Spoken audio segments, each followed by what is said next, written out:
পত্রিকাতে খবর এসছে নতুন প্রজ্ঞাপনের মধ্য দিয়ে অনেকগুলো মূল্য নতুন করে ভ্যাট সংযোজন করা হচ্ছে।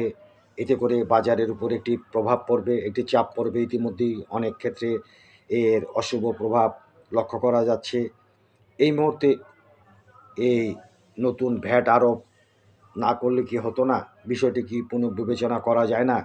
মানুষ কিন্তু এমনি নানা দিক থেকে নানা হতাশার মধ্যে আছে। দেশ কিন্তু একেবারে স্থির অবস্থায় নেই। মানুষের নানা ধরনের হতাশা, নানা ধরনের মানসিক একটা অস্থিরতার মধ্য দিয়ে মানুষকে দিনাতিপাত করতে হচ্ছে। সবাই একেবারে সুস্থভাবে, স্বাভাবিকভাবে জীবনযাপনের পরিবেশে এখনও ফিরে আসতে পারেনি। অনেক পেশাজীবীর নাম বলা হয় যে তারা ট্রমাটাইজ। আমার কাছে মনে হয় গোটা দেশের মানুষই ট্রমাটাইজড হয়েছে। তাদেরকে ধীরে ধীরে পরিস্থিতি ধাতস্থ করে হয়তো আরও একটু সময় নেবে স্বাভাবিক অবস্থায় আসতে। হঠাৎ করে এই প্রজ্ঞাপনের মাধ্যমে ভ্যাট জারি করে যদি জিনিসপত্রের দাম আবার বৃদ্ধি করা হয়, সেটা কিন্তু মানুষকে আরেকটু হতাশ করবে।